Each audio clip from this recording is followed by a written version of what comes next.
France Bleu Gard-Lozère, alors qu'Emmanuel Macron écrit aux Français et lance son grand débat national. C'est un député de la majorité qui est aujourd'hui notre invité, Philippe Berta, député Modem du Gard.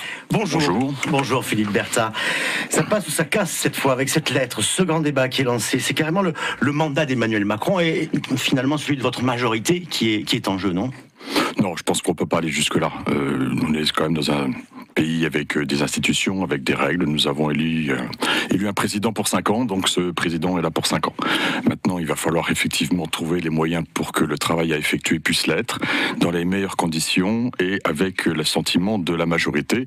Et on voit que dès qu'on tente de réformer, de bouger un petit peu les lignes dans ce pays, ben ça reste très très compliqué. Mais vous en êtes sûr que ça va durer finalement ? Parce que le 80 000 manifestants dans les rues, ça augmente encore à nouveau depuis le début de l'année.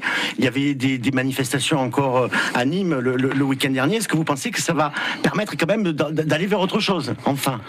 Moi, je vais peut-être vous surprendre. Je regarde ça, bien sûr, avec la plus grande des attentions, comme la totalité de mes collègues. Je pense que ce mouvement peut être un mouvement salvateur quelque part.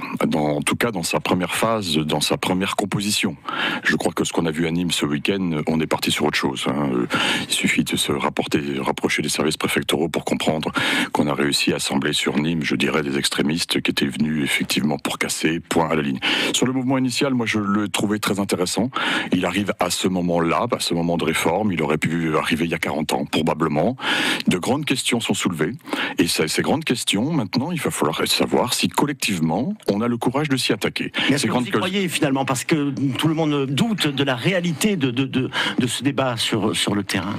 Moi je veux y croire parce que je crois que c'est très intéressant, les grands thèmes. Il y a un thème qui n'est pas apparu, qui pour moi, vous le savez, je suis membre de la commission éducation à l'Assemblée nationale, c'est le mot éducation. Des choses sont faites, mais elles ne sont pas suffisantes.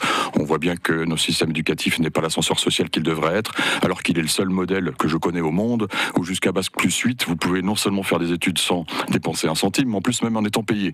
Donc on voit aussi que la fiscalité ne correspond plus à une réalité. On ne sait plus qui paye quoi comme impôt dans ce pays.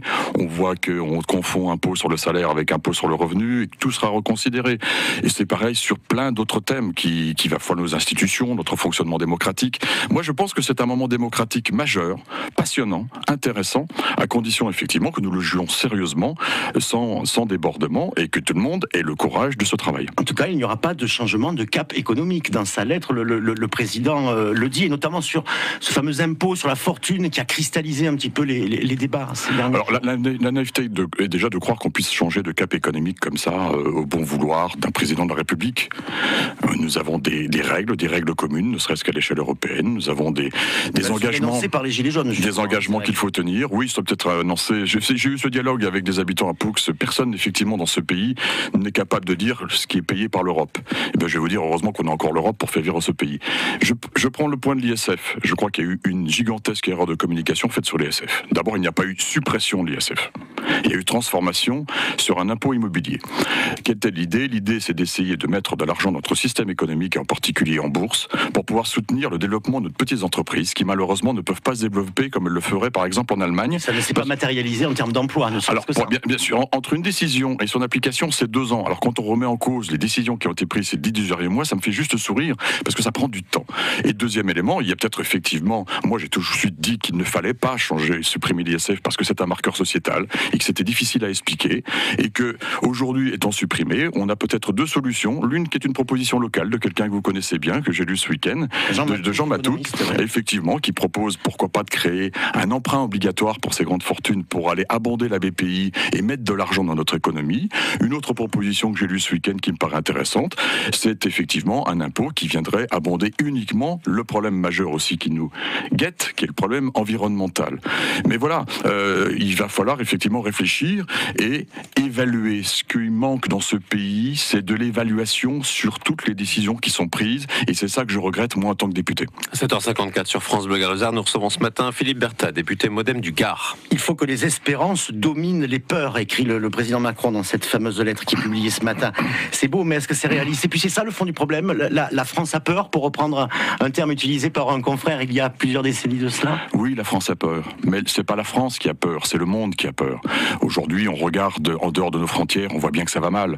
On se retrouve coincé entre Trump et Poutine, on voit des démocraties qui tombent les unes après les autres, et puis on voit aussi des grands défis auxquels on n'était pas forcément préparé, en tout cas sur cette gamme de temps, où on n'a pas été formé. Moi, le premier, le défi avec cette grande fracture scientifique, technologique, numérique, où le numérique a pris le pouvoir, et aujourd'hui, on n'en maîtrise plus grand-chose.